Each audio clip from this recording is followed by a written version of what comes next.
بدھ مت کی کون سی چیز ایسی تھی جو آپ کو سمجھ نہیں آتی تھی؟ آپ کے مسلمان ہونے پر آپ کے خاندان اور دوستوں کا رد عمل کیسا تھا؟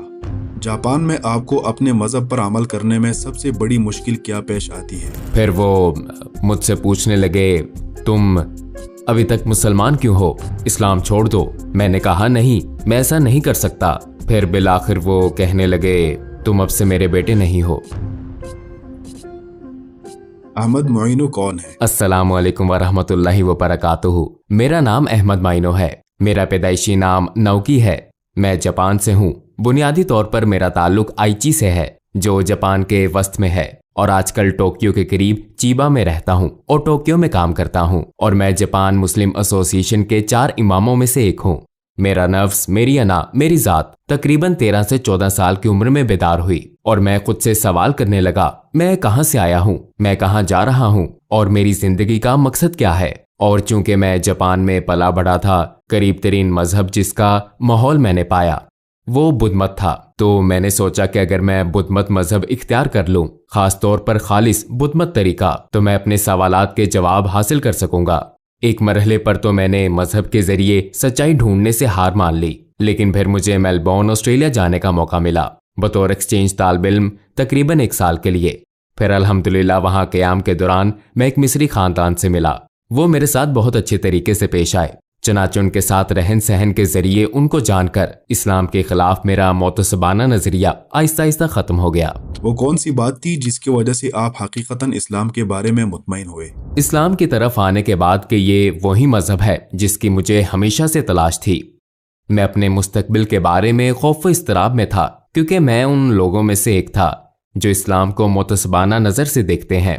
تو میں جانتا تھا کہ اگر میں نے آخری قدم اٹھایا، یعنی مسلمان بننے اور اسلام اور مسلمانوں کی سرحد تک پہنچنے اور اس میں داخل ہونے پر، مجھے میری سوسائٹی جاپانی سوسائٹی میں کس نظر سے دیکھا جائے گا، مجھے بہت زیادہ عجیب و غریب آدمی سمجھا جائے گا۔ یہ آخری وجہ تھی جس نے مجھے آخری مرحلے تک آنے سے روکا ہوا تھا۔ لیکن پھر میلکوم ایکس کی فلم دیکھنے سے مجھے آخری قدم کی ہمت ملی اور میری حوصلہ افزائی ہوئی، الحمدللہ، کیونکہ میلکوم ایکس نے اپنی پچھلی زندگی ایک بدماش کے طور پر ہر قسم کی برائیوں کا ارتکاب کرتے ہوئے گزاری۔ پھر یہ دیکھنا کہ کس خوبصورتی سے اور کس قدر اس نے اپنی زندگی کو ایک مذہبی پیشوا جیسی زندگی میں بدل دیا، بہت سیدھے سادے انسان کی طرح۔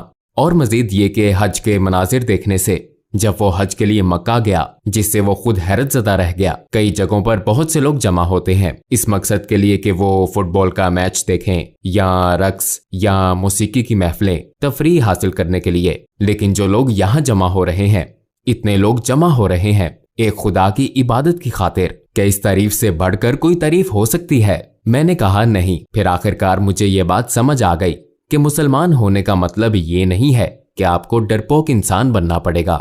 نہیں، مسلمان ہونا بہت خوبصورت تجربہ ہے، بہت عمدہ، خوبصورت اور زبردست۔ چنانچہ الحمدللہ میں نے آخری قدم اٹھایا اور اسلام قبول کر لیا۔ تو میلکوم ایکس کی فلم جس دن دیکھی، اسی رات میرا خیال ہے کہ یہ وہ وقت تھا جب میں نے اسلام قبول کیا۔ میں نے اللہ تعالیٰ کی طرف رجوع کیا، اپنے گھٹنے زمین پر ٹیک دیے اور پھر اپنی پیشانی فرش پر رکھ کر اللہ سے دعا مانگی۔ آپ کے خاندان اور دوستوں کا آپ کے مسلمان ہونے پر کیا رد عمل تھا؟ ہاں، وہ غلط سمجھتے تھے۔ میں نے اپنے والدین کو اپنے اسلام قبول کرنے کی کہانی الف سے یہ تک سنائی، لیکن انہوں نے غلط سمجھا، اس لیے شروع میں کوئی ایسی پرابلم نہیں تھی۔ لیکن پھر جب جاپان میں سماجی حادثے پیش آئے، ظاہر ہے کہ یہ اوم نامی ایک جنونی ہجوم کی وجہ سے تھا، وہ لوگ جنہوں نے ٹوکیو کی سب وے ٹرینوں کے اندر قاتلانہ زہر پھینکی، حالانکہ اس کا اسلام سے کوئی تعلق نہیں تھا۔ انہوں نے عقیدہ رکھنے، کسی بھی مذہب سے تعلق رکھنے کے خلاف ایک بہت ہی منفی تصویر پیش کی۔ پھر جہالت کا معاملہ اور مسئلہ سامنے آتا ہے، یا اسلام کو نہیں جاننے کا۔ انہوں نے سمجھا کہ اسلام ایسا ہی ہوگا، ایسے جنونی لوگوں سے ملتا جلتا۔ جب میں اپنے والد سے کویت میں تعلیم حاصل کرنے کی اجازت لینا چاہتا تھا عربی زبان سیکھنے کی خاطر، میں پہلے ہی اوساکا میں عربی زبان کی تعلیم دینے والی ایک یونیورسٹی میں داخلہ لے چکا تھا، تو انہوں نے کہا نہیں۔ پھر وہ مجھ سے پوچھنے لگے تم ابھی تک مسلمان کیوں ہو؟ اسلام چھوڑ دو۔ میں نے کہا نہیں، میں ایسا نہیں کر سکتا۔ ابا جان دیکھیں، جب سے میں مسلمان ہوا ہوں، کیا میں پاگل ہو گیا ہوں؟ کیا میں پہلے سے برا ہو گیا ہوں؟ اندر سے وہ جانتے تھے کہ ایسا نہیں ہے، ان کا بیٹا پہلے سے برا نہیں ہوا۔ پھر آخرکار کہنے لگے کہ چلو تم اب سے میرے بیٹے نہیں رہے، तो ये बहुत हैरान कुन बात थी। और फिर चूंकि मैं अभी भी पार्ट टाइम जॉब कर रहा था, लेकिन फिर भी किसी न किसी तरह अपने वालिदैन की कफालत में था, इसलिए मुझे अपनी जिंदगी गुजारने के लिए कोई और रास्ता तलाश करना पड़ा। फिर अगले दिन मैं कूबा शहर की मस्जिद में गया और अपने मसले के बारे में मिस्री इमाम से मशवरा किया। तो उन्होंने मुझे मिस्री सफारत खाने के नाम अजहर यूनिवर्सिटी में स्कॉलरशिप हासिल करने के लिए सिफारशी खत दिया। चनाचे मैंने वो खत मिस्री सफारत खाने को भेज दिया। फिर अपने वालिदैन के पास वापस गया और अपने वालिदैन के साथ बिल्कुल पुरसकून माहौल में बैठा। और फिर मैंने देखा कि मेरे वालिदैन मुझे दोबारा कबूल कर रहे हैं, तो अल्हम्दुलिल्लाह। क्या उनमें से किसी ने आपके बाद इस्लाम कबूल किया? अस्सलामुअलैकुम भाई और बहनों, हमने देखा है कि हमारे 80% नाज़रीन बाशुमूल इस वीडियो के ने हमारे चैनल को सब्सक्राइब नहीं किया है। जैसा कि आप जानते हैं, हम एक गैर मुनाफा बख्श तंजीम है और हमने अपनी वीडियोस पर एड्स बंद रखी हैं। लिहाजा हम सिर्फ इसलिए कह रहे हैं ताकि सच्चाई को फैलाया जाए। ये एक छोटा सा अमल लग सकता है, लेकिन इंशाअल्लाह ये बहुत से लोगों के लिए रहनुमाई का जरिया होगा। आइए अब सब्सक्राइब बटन पर क्लिक करें और एक साथ चलें अब्दियत की तरफ। बदकिस्मती से नहीं, मेरे वालिद जो इंतकाल कर गए, अगरचे मरने से पहले जो खत उन्होंने लिखा उसमें उन्होंने यहाँ तक कहा कि अगर मैं तुम्हारे साथ रहने लगूं, मैं किसी हद तक इस्लाम कबूल करने के लिए तैयार हो सकता हूँ, लेकिन मेरे खानदानी हालात ने इसकी इजाजत नहीं दी। बुद्ध मत में कौन सी चीज ऐसी थी जो आपको समझ नहीं आती थी? आपको बुद्ध मत में क्या नहीं मिल सका? उनमें से एक चीज दूसरे जन्म का नजरिया है। दूसरा जन्म हिंदुस्तान से शुरू होने वाले अकायद में से है, और जैसा कि आप जानते हैं बुद्ध मत हिंदू मत का ही जानशीन था। यहाँ तक कि खुद बुद्धा को हिंदू मत का इनकलाबी समझा जाता था।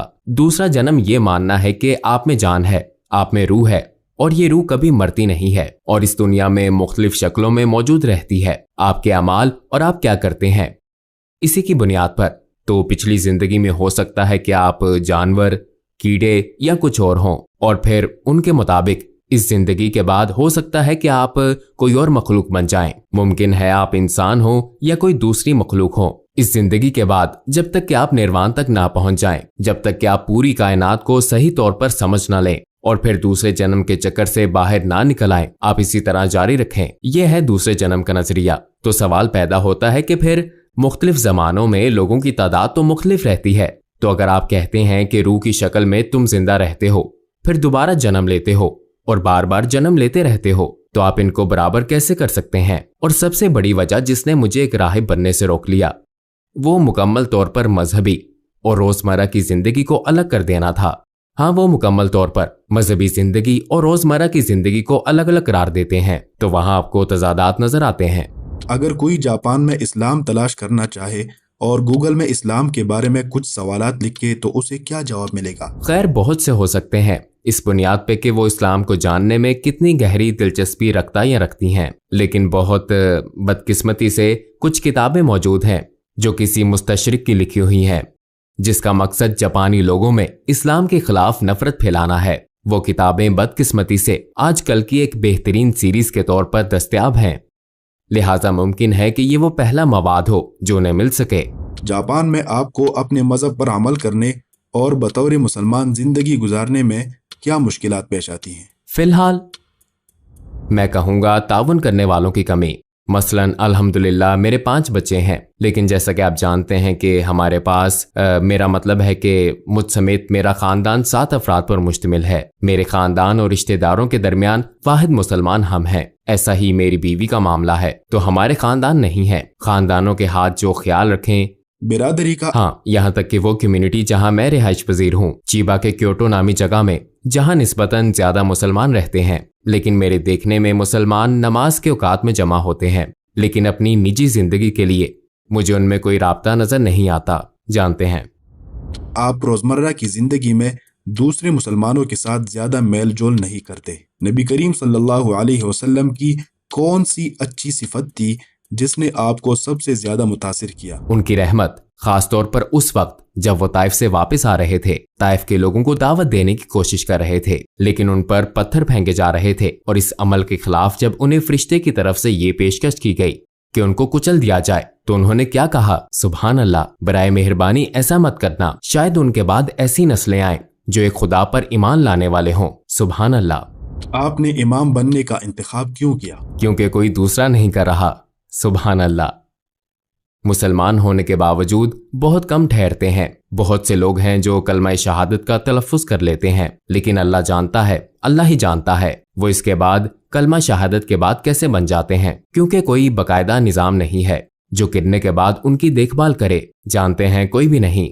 और वो खास तौर पर वो लोग जो जापान के बाहर से आते हैं, वो लोग जो दावती सरगर्मियों में पुरजोश हैं, वो लोगों को दावत देते हैं और फिर जब वो देखते हैं कि लोगों ने कलमा शहादत पढ़ लिया तो वो दूसरे अहदाफ के पीछे चले जाते हैं, नए लोगों की परवाह किए बगैर। मुसलमान होने के बाद जब मैं भी बहुत छोटा था, मेरे सीनियर्स में इस्लामी अलूम के फारिगुल तहसील अफराद की तादाद बहुत कम थी। लेकिन क्योंकि मुझे लगता है कि ये भी एक वजह है जिसकी वजह से मैं इन सरगर्मियों से दूरी महसूस करता था। आप जानते हैं कि मैं टोक्यो में नहीं रह रहा था, इनमें से बहुत से टोक्यो में थे और इनकी बहुत कम सरगर्मियां मुझ तक पहुंची, मुझ जैसे लोगों तक पहुंची।